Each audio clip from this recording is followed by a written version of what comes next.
Right, let's go. Baruch atah Adonai Eloheinu melech haolam asher natan haTorah. Amen. All right. So, same framework, same things we're going to overlap. Bereshit, peace.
Yeah, some pens don't work. Other pens do. Just give this one a go. Alright, so this one, first month, right? Oh, I thought that was your Torah. 14th day. Alright, unleavened bread, same thing. First month, 15th day. First fruits. First day after the Sabbath. After the weekend. First day off. Shabbat. 15th day. So you'd have to Omer to 50th day, we're just going to give you your link here, which is Omer. First day is the 7th month.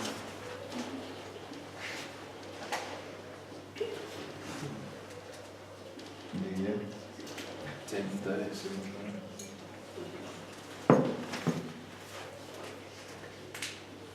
It seems. Starts on the 15th. 15th day, 7th. Right. So we notice that everything is linked. Okay, as much as these three are, like the branches of the menorah, everything stems to Shavuot. Right? 50 is back. And then number 50 is going to come back again today. Right. Yom Teruah, Sukkot, and Yom Kippur all deal with 7th month cycles. Right. Okay. So, we have sort of the beginning of God's week, the middle of God's week, on the 15th, and then we have the end of the week with the 7th day vacation, 7th month. Yes? It makes sense. Yes. Right. Okay. What you guys were supposed to do for me is we're going to be focusing on Yom Kippur. Okay, so every time we're going to add layers and layers and layers. Once we get through the feast layers, we're going to give you another layer and another layer and another layer, and then we're going to start to unpack these things some more. And God willing, by the time we're done with the different layers, you would have probably seen, if we go topically, the major themes of your Bible all going to be played out within this. Alright. So, what we're going to do is we're going to do what you guys love best. We're going to split off into groups. You're going to go and you're going to give me a framework for Yom Kippur. Yes, and the happy face. Alright. Where do I find, well, let's start with, what is your baseline for the feast? Which portion? What scripture? Leviticus 23. Alright, Leviticus 23. But specifically, you're going to go look at? Leviticus 16. Leviticus 16. So, alright, you're going to have that. So, we're going to do the same thing. We're going to start off with Old Testament, look at imagery. Right, there is a high priest. What does the high priest do on the day? What animals are used? What links or identifying things do we have to set them apart? Where do they go? Etc., etc. set your foundation straight and right, and then you will be able to pick up what the New Testament writers are trying to tell you about that day. Alright, just to give you an inkling, the entire book, pretty much of the, well, let's say 90%. 90% of the book of Hebrews is surrounded discussing Yom Kippur.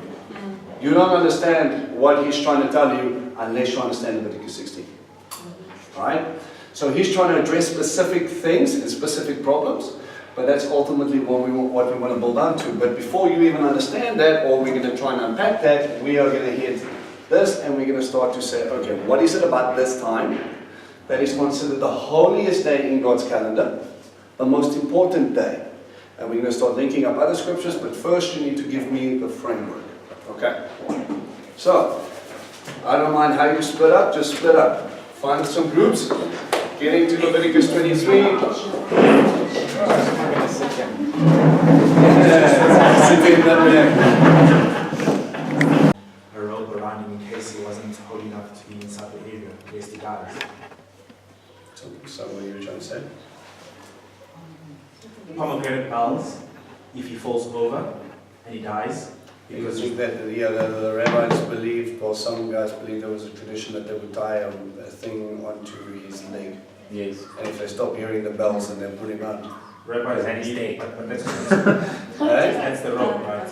Well, that's what they allude to, but it doesn't really talk about that in the whole atonement proceedings of tie a rope and then go forward and atone for it. Remember, he's atoning for his sin first. Yes. So, and God says it will be atoned for.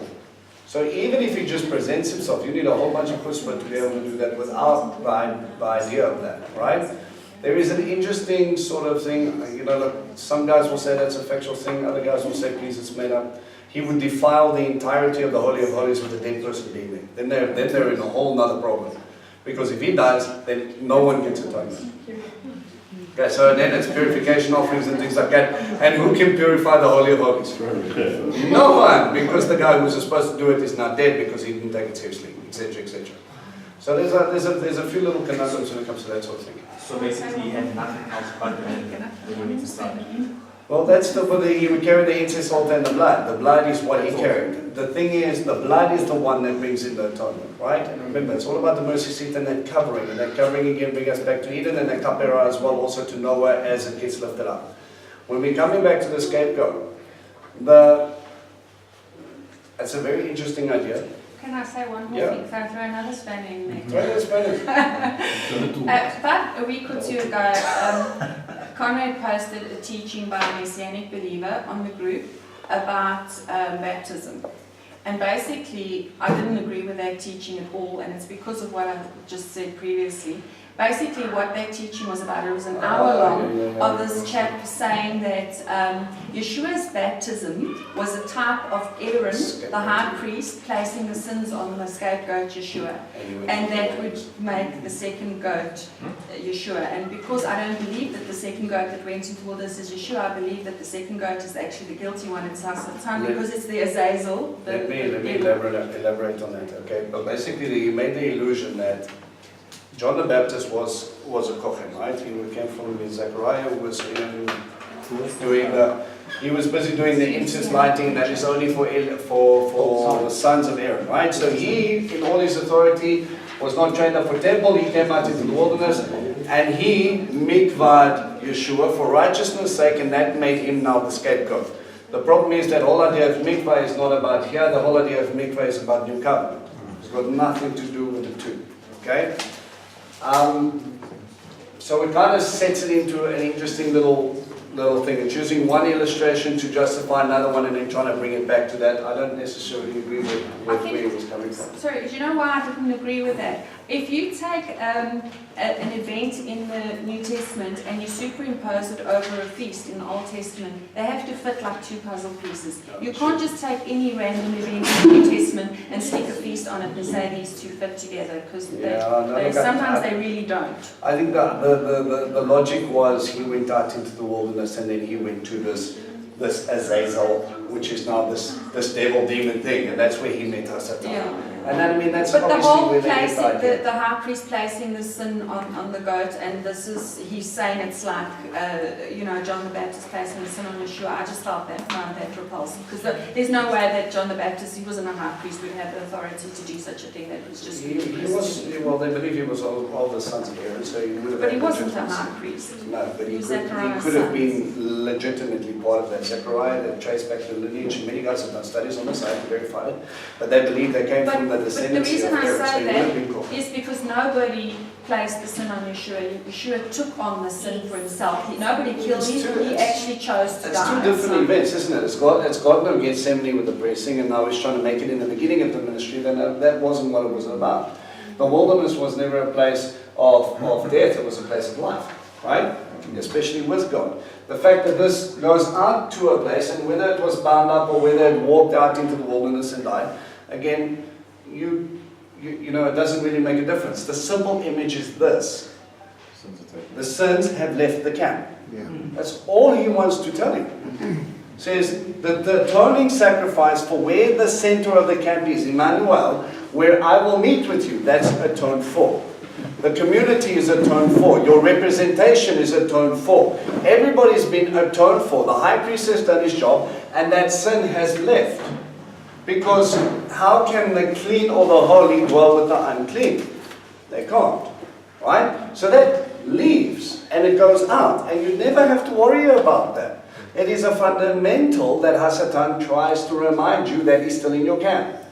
You're still the same person. No, I'm not. That was you. You're gone. All your sins have left. Have you ever had, let's just bring it to something more real for you. You have a discussion where little things turn into big things, and then you don't talk to a person for a while. And then you sit down together, and then you have that discussion, and you go like, I messed up. And then everything just dissipates in a matter of minutes. All the anxiety, all the hurt, all the stuff just goes away. Why? You open up your mouth. You decided to sit there and have a conversation. Married people know what I'm talking about sometimes. You dissipate for a while. I'm not talking to you, I'm not talking to you, I'm not talking to you, I'm not talking to you. And then you solve it literally within 15 minutes when you do actually decide to talk to one another. So you come to that place and everything just lets go. And everything's fine. Guys, what do we do when we come to the idea of Yom Kippur? Generally, people hide away from God. When you sin, you can't hide from Him. He was there when you did it. You can't hide the idea. If He really knew, guess what He did? He knows you. What do we want to do when we come into a community? We hide our past. Generally, it's been our sort of thing is the opposite. People come in here and they go, you won't believe what I used to do. And then you're like, okay, I know where you're coming from, thanks very much for that. And now I know where I need to fix and put in place. The people that are guarded, who don't let down that stuff, keep your eyes open.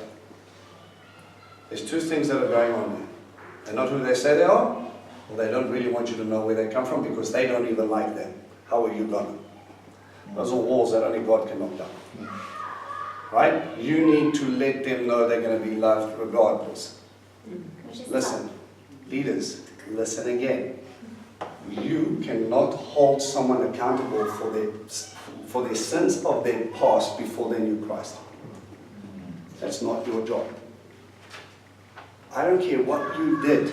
I want to know who you are now and how you're going to go forward. I cannot hold you because I'm not holding me accountable for my sins. I can't.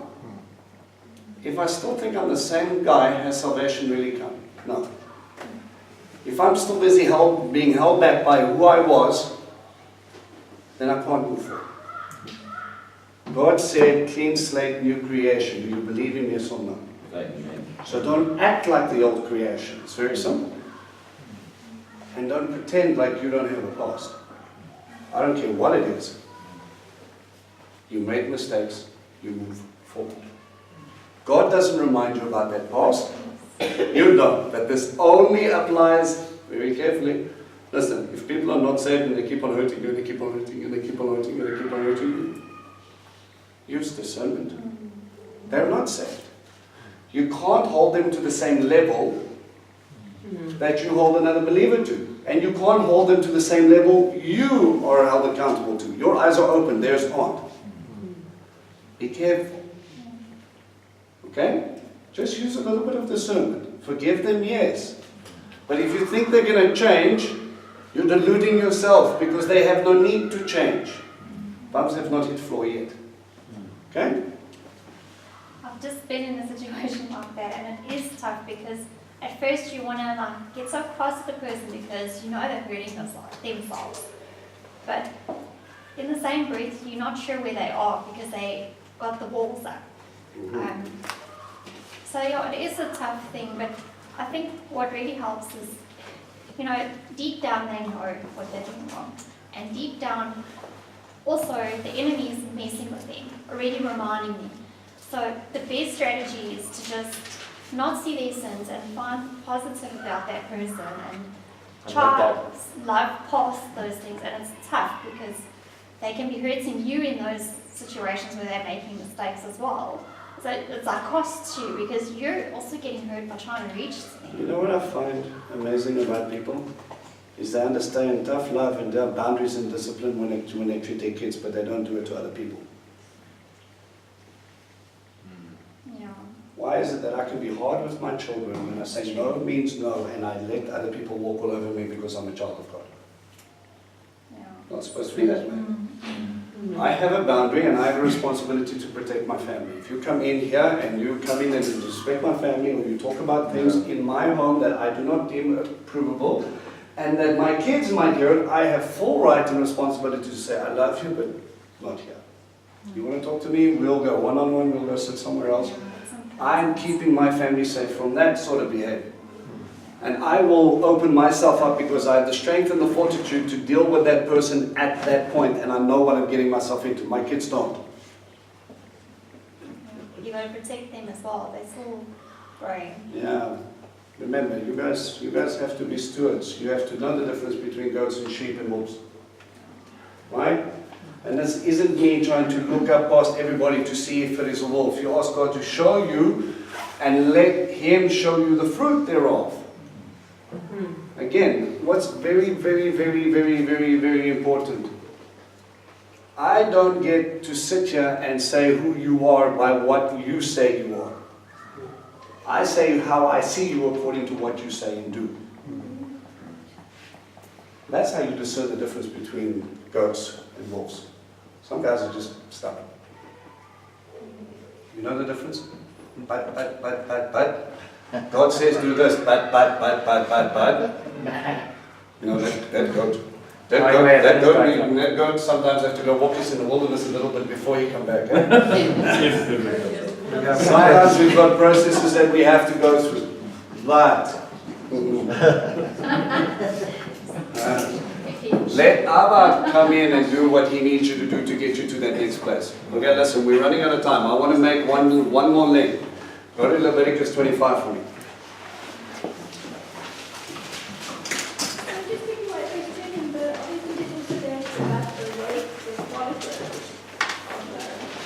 Yes, how you identify each other. You put the scarlet thread on top of the one that is deemed full.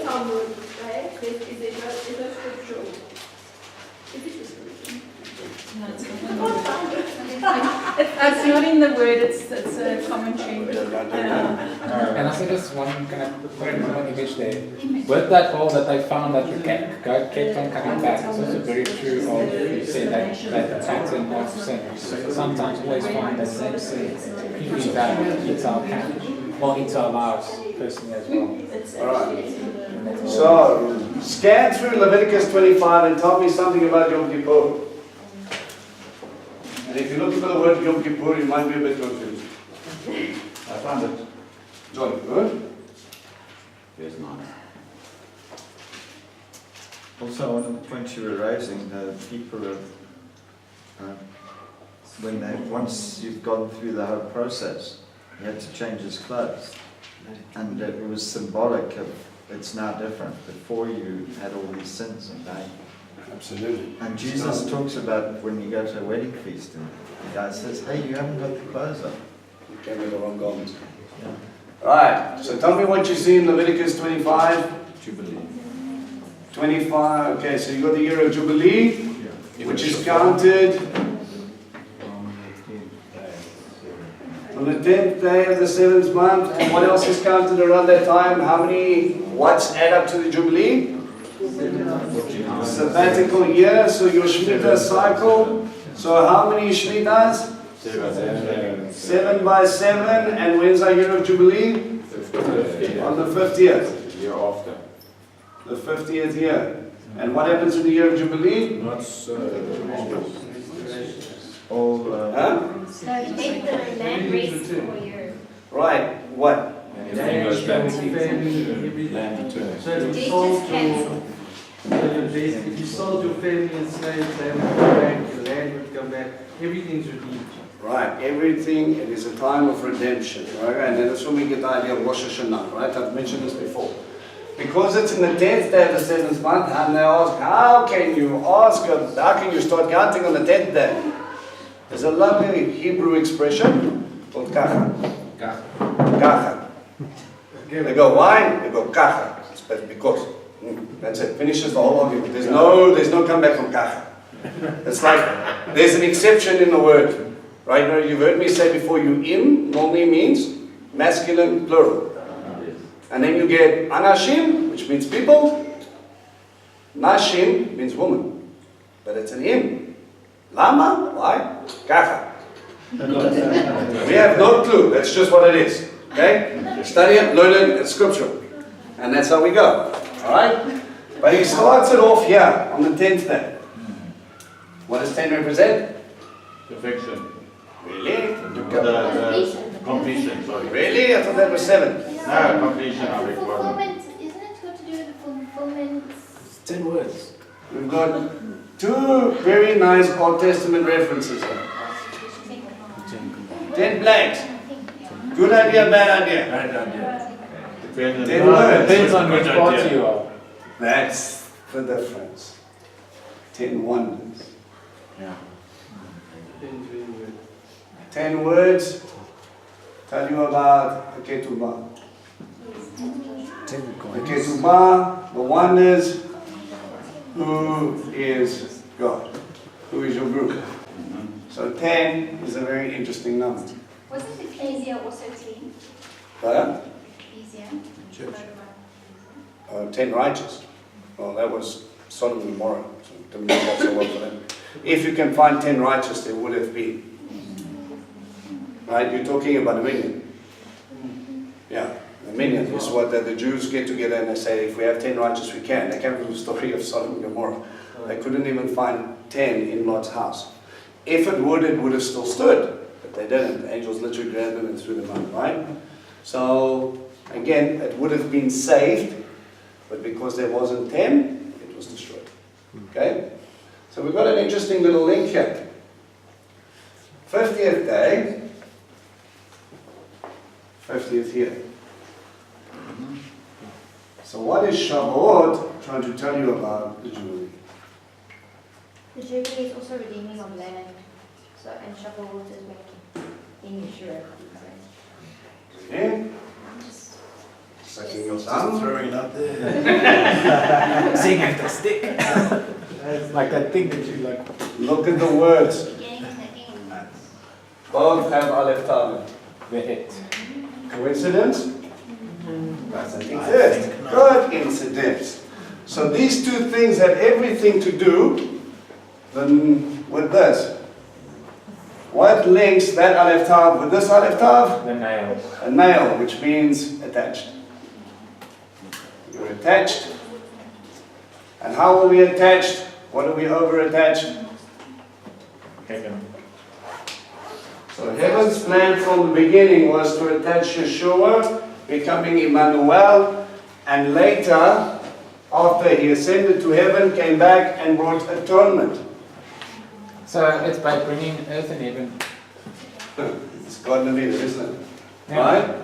The fullness of the atonement, which is what the Hebrews is talking about, is when the servant, the Shamash,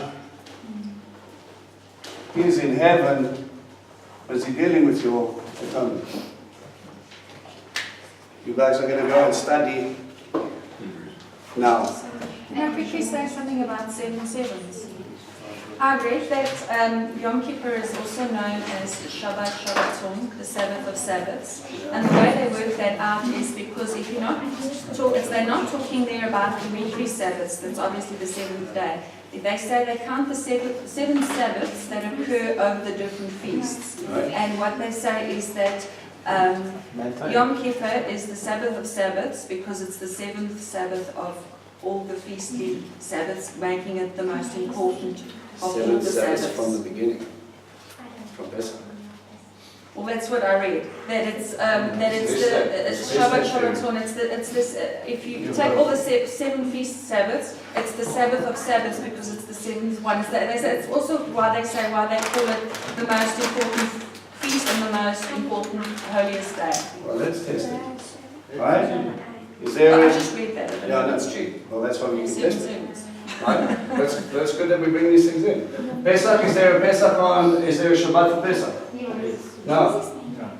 The 14th day is not a Shabbat. The But 15th they day count is. Rosh Hashanah and other feasts also with feasting Sabbaths. So then you're going to... Included in the 7 Why is Sabbaths. this Well, Rosh a- Hashanah is here, so you've got one. First fruits is not a Shabbat. This is a Shabbat. This is a Shabbat. So technically, if we're looking at it, it's only the 4th Shabbat. I don't know how they calculate 7 feast Sabbaths, and they say that Yom Kippur is the Sabbath of Sabbaths. It's the 7th one, making it the most important one. So I just read that. Yeah, It's a rabbinic thing. It's not, I read it in...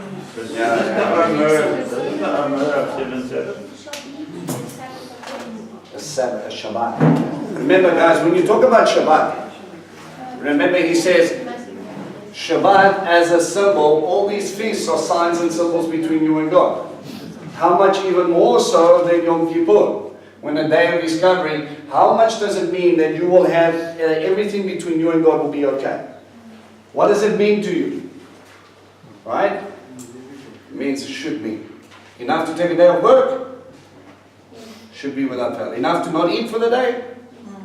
Enough to not care about whether you drink? How much do you want this? Right? And if you take a look at the end, if this is now what God is planning and putting out, Elohim is establishing Yeshua in heaven, and he will attach Yom Kippur to that point where he will dwell again. The Shamash and Sukkot tie in as much as everything else ties in here. Right? I want you guys to focus. I want you to focus on the book of Hebrews, specifically from chapter 5 to chapter 11. Knowing Leviticus 16 in your backdrop, try and identify exactly what he's talking about. If you can and you have some time, understand the entirety of the book of Hebrews. He's going to make arguments about Melchizedek. Who's Melchizedek? Oh, that's another kind of worms. Yeah, so much. But King of righteousness. before you get into all of this stuff, just one second, before you get into all of this stuff, you need to understand what the point of Hebrews is about. You're a Jew. The temple's still standing. There's a Kohen Hagadol there. I believe Yeshua died for me. Where does that leave me and Yom Kippur? Do I trust that his atoning sacrifice will take place, or what is Yeshua doing? And he's going to make a case for the high priestly order being transferred or moved over to a higher priest, Melchizedek. And from there he's going to go into the Kapara, and from there the Kapara and what he's doing up in heaven right now, and what his blood will continue to do for you. So where does that leave you? Which sanctuary do I look to? Do I look at the earthly temple, or do I focus on the heavenly one? Do I look to the earthly high priest, or do I focus on the heavenly one? Abba, where does this lead me? When in that time Ananias and Caiaphas were the ones that condemned the innocent man to death, you would look to that man to atone for your sins. No, the thing is, No, well, that's exactly the is point. that the heavenly one has always been, that they've both been there Yes, but one is simultaneously. perfect. One But remember, in the is time a of picture of the other Yeshua, one. the earthly one is corrupt. We have problems with these high priests. They're not elected after Aaron anymore. They're elected by Rome. They're not set up. How can I trust a corrupt priesthood to atone for my sin, never mind his? The thing is, So because God Hebrews is was righteous. Wasn't he elected? Zadok? Yeah, I mean, fast The forwarding. thing is, the other thing things. it goes is that the book of Hebrews was written very close just before the destruction of the temple, kind of giving like a how do you call it? Tröstung Yes. in English, I can't remember the word, but to the Jews, that Mattress. comforting that even though that the temple was going to be destroyed, as if this person who wrote it knew, they still have a temple in You heaven, had- you and also their sins had- will still being atoned for and all that. You also had Yeshua's words. Don't look so much on the stones of the temple. Nothing's going to be left here. Right? Just hang on a second. Sorry, I have another key with the entrance. Two. Yom Kippur is your entrance into. Well, the whole thing We'll about go it. through the atonement, because if you're looking, and it links with that, I think, you can try, in verse 7 where it says, he is to take the two goats and place them before Adonai at entrance to the tent meetings. So there's an entrance there, and then later on, nobody's allowed to come into the tent meeting again. So that's my other key word, sorry. Just to understand. Yom Kippur, if you're going to jump there, is like Bill mentioned, is what I would equate to the white throne judgment.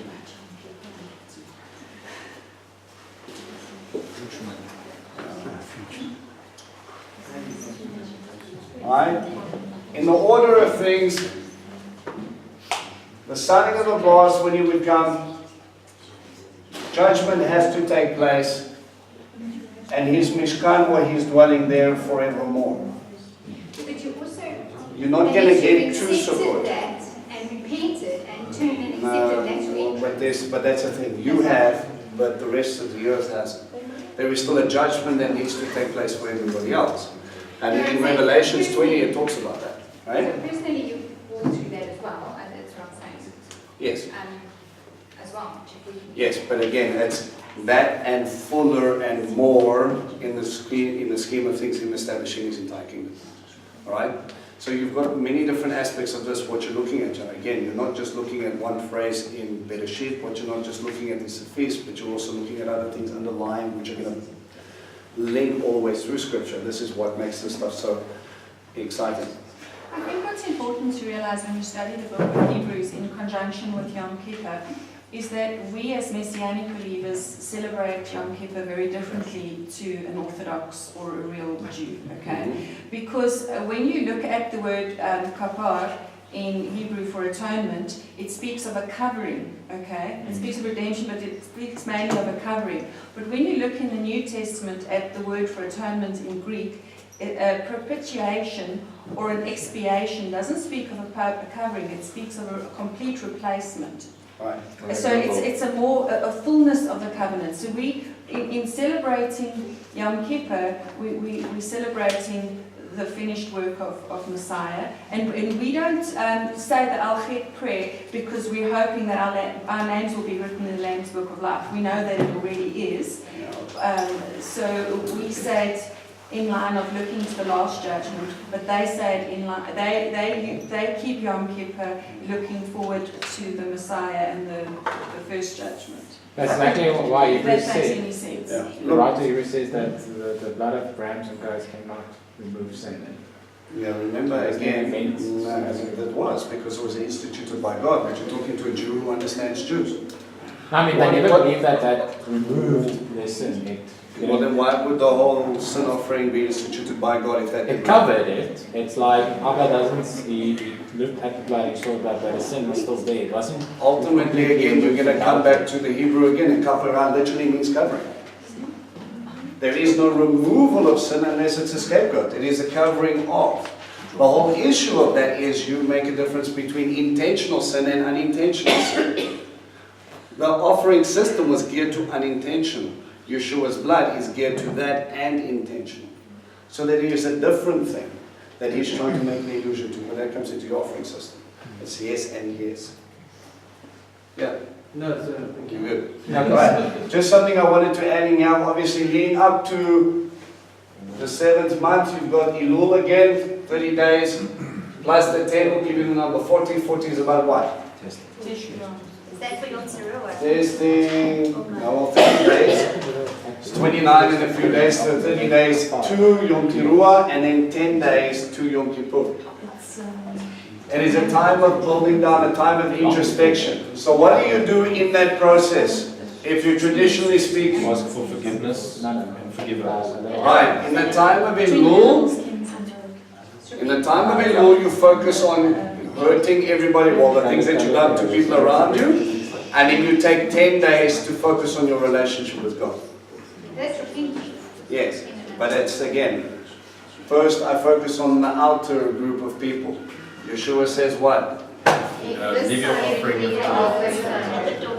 If your brother has got something against you, go fix up first, and then you come and you deal with God. So in all this become traditionally, even though it's not, it's considered Messianic, a time when you fix up with your brothers around you, and then you got 10 days from Yom Teruah all the way up to Yom Kippur. You're fixing up over that time. You don't have one day to fix up. Yeah, the 10 days of war. I just Yeah. want to ask, okay, so then how does this all apply to us? Because like, Paul was saying, you know, the Jewish people do it differently to us. Like Right, the well, it's- feasty stuff, because they don't have, in their minds, they don't have the blood of Yeshua because they're still looking for the Messiah. But now we do, so, Right, you know, the whole sacrificing the Messiah every year, it's Oh often, yeah. What do you guys do on Yom Kippur? Those who have attended Jar service, what do you do? What do you do? What? I'll bring you all the way here to repent. What do you go through? We go through all the And then things that we put What do you do? You go through the Al-Chet. What makes it about the Al-Chet? What are you trying to deal with? What is it about sin that you have to deal with that it's about your sin, and what is the process of going through the Al-Chet? It's dealing with it, but it's allowing God to show you, is there something that you need to deal with? It's not Right. just you going through a whole list of 50 or 60 things. It's actually humbling yourself before the Lord and saying, is there something in me that I need to deal with and get out? Yes, but that's why I give it to you before you come. Yeah. What do I do when I'm standing at the entrance and I press onto that animal? I take responsibility. Me. Now the offering part is taken care of. The atoning blood is taken care of. It's there. I don't need to sacrifice Yeshua again so that I can get my covering. I don't. His blood is eternal. It is sitting in the heavenlies. It is being atoning for me. I have to take and grab hold of that sacrifice, and I have to go, okay, Abba, that was me. Yom Kippur is one of the most exciting times of the year for me, because he says, if you do this, you will be forgiven. God says, here's your clean slate. Here it is. Everything you've done wrong for the past year, you didn't deal, or you didn't get away with it. You still had consequences that you had to deal with, but I'm here. I want this to be okay. I want us to talk openly and freely and have no issue. I want us to just get on and wash away everything that we've had to deal with, but the problem is you need to take responsibility for what you did. Yeah, I suppose it's the same as saying, you know, Yeshua's done his part for us. We have to still do something. It still has to cost us something to go up and take those 2 steps while God takes the other 8 for us. You have to take hold of the horns. You have to sit at his feet. You have to take responsibility. And again, you'll have people that say, oh, yeah, no, I do that by myself. Yes, but do you spring clean every day? No. Do you acknowledge the fact that your sin affects us in a way that you won't understand? No. So as a collective, as a body, as a family, do you stand up together and say, we mucked up? What happens if you were taught something that you brought here and you led other people astray with what you were taught because someone else was led astray? Have you taken ownership of that? Have we stepped up and we've gone like that, Abba, I was taught wrong, I'm here and I've hurt other people around me because of my false teaching? Abba, have I taken responsibility for what my brother standing here on my watch I saw them do X, Y, and Z. I kept quiet. And he's going, but his blood is on your head. Why don't you say anything? Why don't you hold him accountable? No, but how about we don't want to meddle in other people's business. He says, that's nice. Their sin's meddling in your business. Deal with it. You're not taking responsibility for what you have to do. This is a community-based thing. Your sin affects everything. You have to take ownership. And if they're in this biyachad, this family, this place of unity, it affects everyone. You're only as strong as To your weakest. I know that some modern day Christians don't like the idea of confessing sins, so they wouldn't agree with the Al-Khet prayer, but there are two scriptural references in James and John that clearly tell us that we're supposed to confess our sins as New Covenant believers. So the Al-Khet prayer can never be wrong for us. You know what the thing is? People see other Christians doing things and then they go, we don't want to be like that. Listen, guys. A lot of Christianity and a lot of Judaism is based on biblical truth. Right? You just need to know the difference between what's tradition and what might be helpful and what's biblical. What's a mitzvah and what's not. You have to sift through on both sides. Okay? You need discernment to be able to see this is going to help me or this is not going to help me. That's okay. But at the same time, when it comes to this stuff, we need to understand you need an offering, but you also need to say why I'm doing. Can you imagine for a second, David? Bathsheba, Uriah, dead guy, adultery, Baby. bull. The king's going with a bull. You might as well have a banner that says, I've sinned. But yet big. No. He didn't build a banner, but one thing of David, always when he sinned, he did say.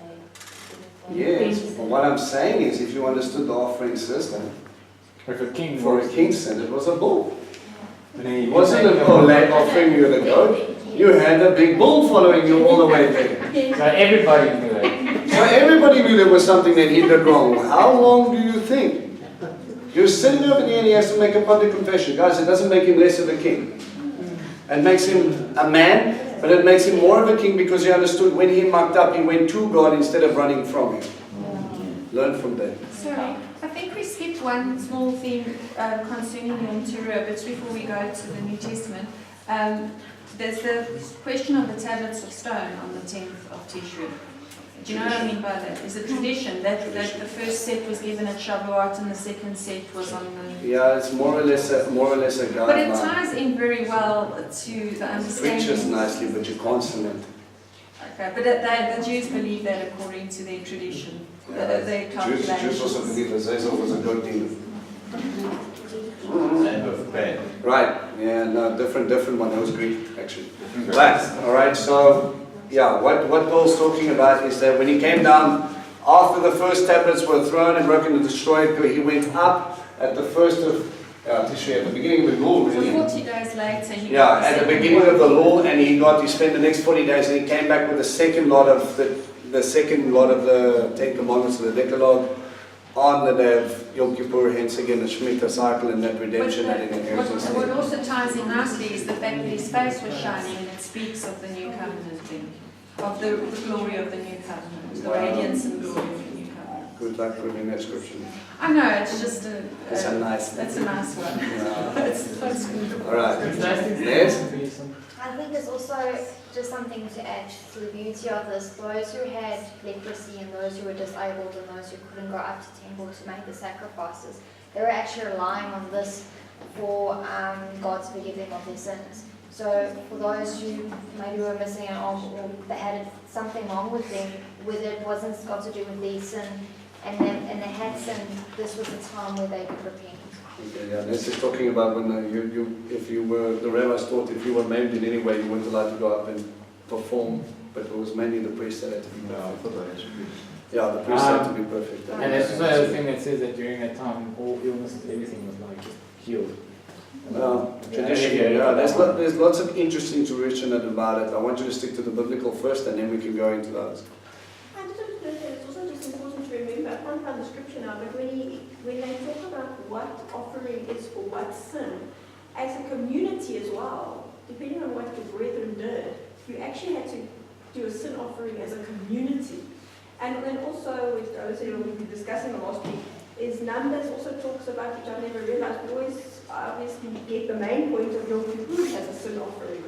But each feast, if you go back, actually has a sin offering, which I find very interesting, you know, because we're always talking about how the feasts come, like every 2-3 months, and it's again for us to look at what we do and what we're up to, and so that we may make right from that. And same as there, every feast, there was a sin offering. Numbers for the 28. of the community and the priests, for them as well, to make clean every feast. Look what you're doing, make clean. So what said this sin offering is separate from the others? It was The only one he was allowed to enter into the Holy of Holies.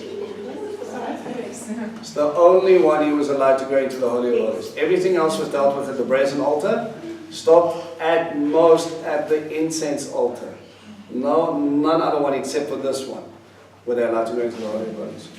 He sets this day apart above everything else. What? Sorry, just one last thing before you guys get with the commentary. What does that tell you about Father's heart? What is his desire? Relationship. Relationship. He wants to deal with your sin. What does sin mean, literally? Strong faith, separation. No, not just that. It develops a separation between you. Literally, chatan. It is a separating fence between. How do I get over that? I draw near to him through an offering. Sin leads to death. He dislikes sin. Why? Because it's killing you. Now, let me use a strong image. Chas v'chalila, you ever have to watch someone you love deal with an addiction problem. How much, and those who you might know and love, how much do you hate the substance for what it's doing to your loved one? You become so, if you think that that thing could just be picked up and thrown into the abyss and burnt up forever, you would be able to be free and you would be able to be okay. That is the way your Father sees sin. The end of it all, death will be destroyed. Why is that important? Because it's hurting my kids. I never made that. You made that. I'm going to deal with it. Something it's always, like you said, it's something that hurts, something that destroys. And because Abba doesn't know, that's why it's called a separation. Because if there's one thing I've realized in my walk, if I choose to keep Shabbat and someone else doesn't, that I'm careful and that I learn from that, the fact that we can't enjoy this thing together causes separation between us. It's two different books, right? I think Yom Kippur is more about the death penalty associated with sin.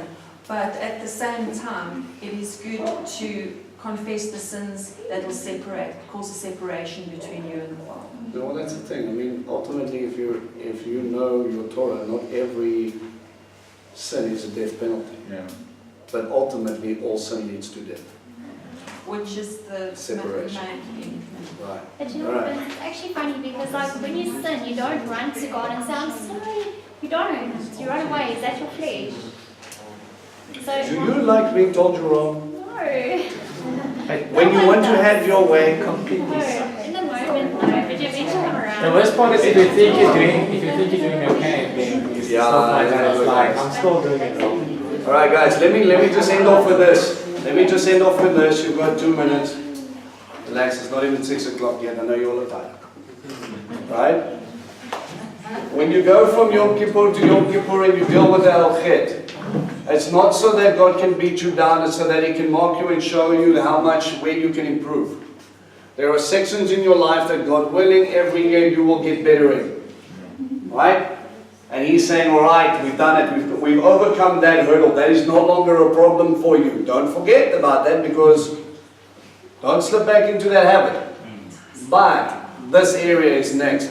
And like a teacher investing in a student, trying to get them to the next level, each and every time, Abba is there trying to invest in you to get you from next level to the next level to the next level. Yom Kippur to Yom Kippur is a wonderful time of year where you can expect the slate to be clean if you're sincere. And you can stand before Him and you can go, I've chosen you to be my God and everything's going to be alright. And Abba, tell me on my scorecard where we're going. You can stand there and you can go, alright, this time I got 60%. I'm aiming for 65 next year. And I set my sights on achieving that. With His help and with His ruach, I can lift up the things that are broken in me and I can say, thanks very much, you need to do something with that, I don't want it anymore. And I need you to blow again and fill that section in with something new and something that is going to give you glory. Okay? It is a time of redemption, a time of inheritance, a time of setting things up so that you can dwell with Him. His heart is, I will atone for everything around you, take away your uncleanliness because I love you that much that I will stop heaven and earth and I'll tell you to stop everything just so that we can take care of our issues and move on. Okay? It makes sense because if God didn't put those times in places, we would never deal with them. No, we wouldn't. Good run. Alright, prayer time is every time. Sorry, Henry said. If you look at the stipulations in Leviticus 16, for those who do not do it have to be out of the camp. They're not a part of their people anymore, but even also those who were, they said that they would be destroyed. And I understand there is, obviously we have Yeshua, we have these things are covering, but we always have to sit and think, if there were such harsh stipulations given to the Israelites, it doesn't matter if it was in the Old Testament, what does that mean for us? We have to, like you say, He's taking us serious. So He wants us to also take it serious. Not, oh, well, this year I'll do it, next year maybe I won't do it. It doesn't, it doesn't mean anything to my salvation or whatever the case. Those are serious stipulations if you did not do it. So what does that mean for us? We need to take this serious. Look, that's my understanding. Alright, it's my understanding that if God took it to that level that He said, if you don't deal with your sin, you cannot dwell in my camp.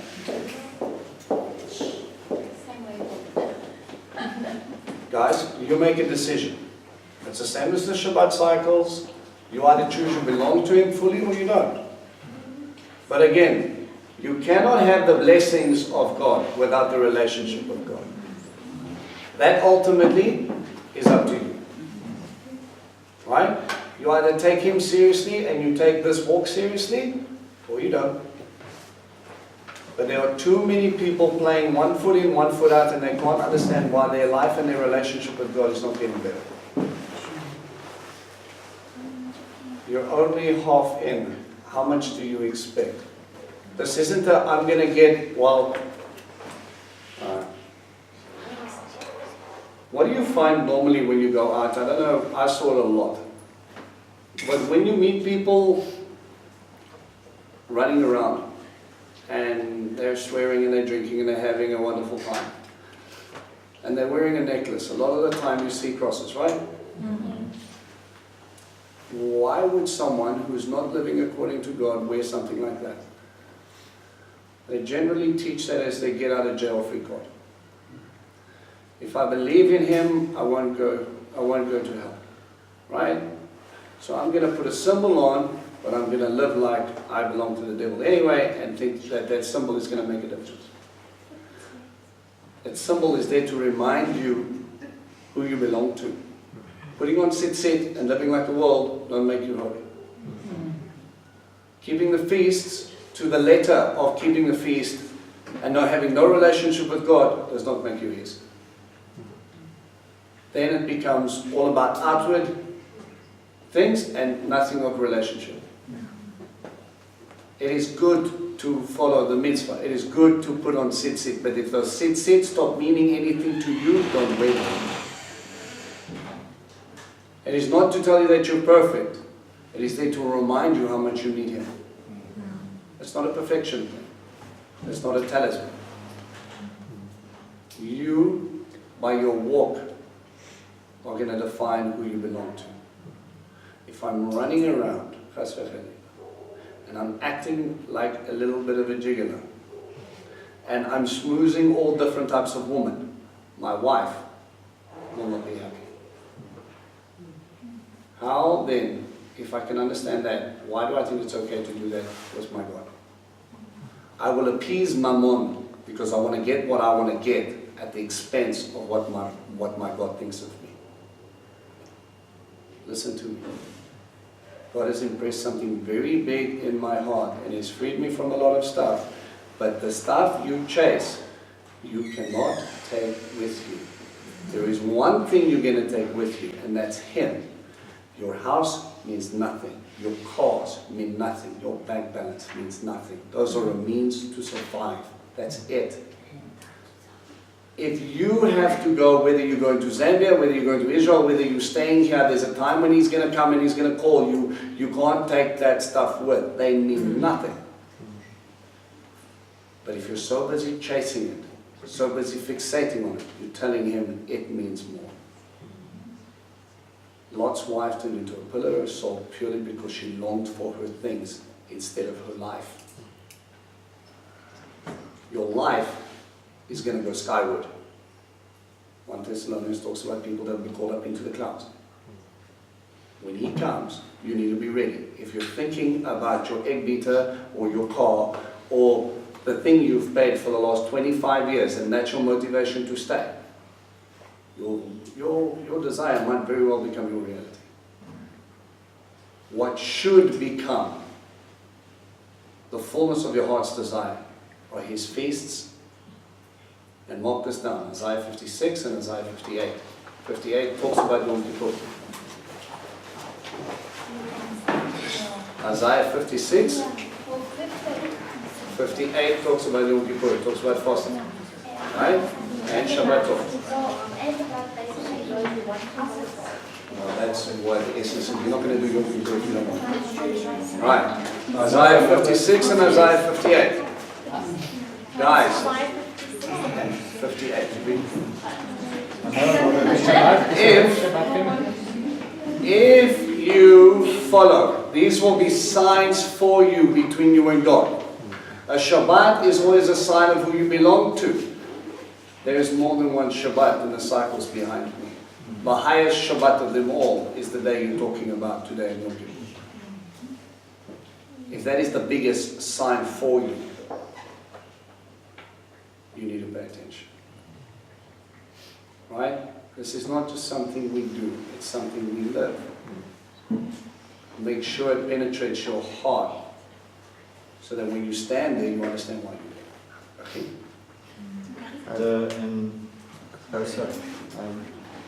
The imagery that I'm getting continuously, what the Father is really speaking to my heart about is His bride getting herself ready for the bridegroom. And that, you know, our focus is completely upon Him. Everything else diminishes into nothing because our focus is purely Him. He is our reward. Just like the Levine, the reward is gone. That's Him. Our reward is Him. He is our bridegroom. So, yeah, that's the message be left behind. Amen. I know lots of Jewish people. They live like Satan throughout the year, but they fast on Yom Kippur. And it's, to me, you look at it and say, why? Why bother? And then Christians who live like Satan 6 days of the week. Messianic Hebrews that do the same. Unfortunately, guys, it comes down to a heart condition. This is about relationship, nothing more, nothing less. Outward garments mean very little. Alright? Prayer time is everything.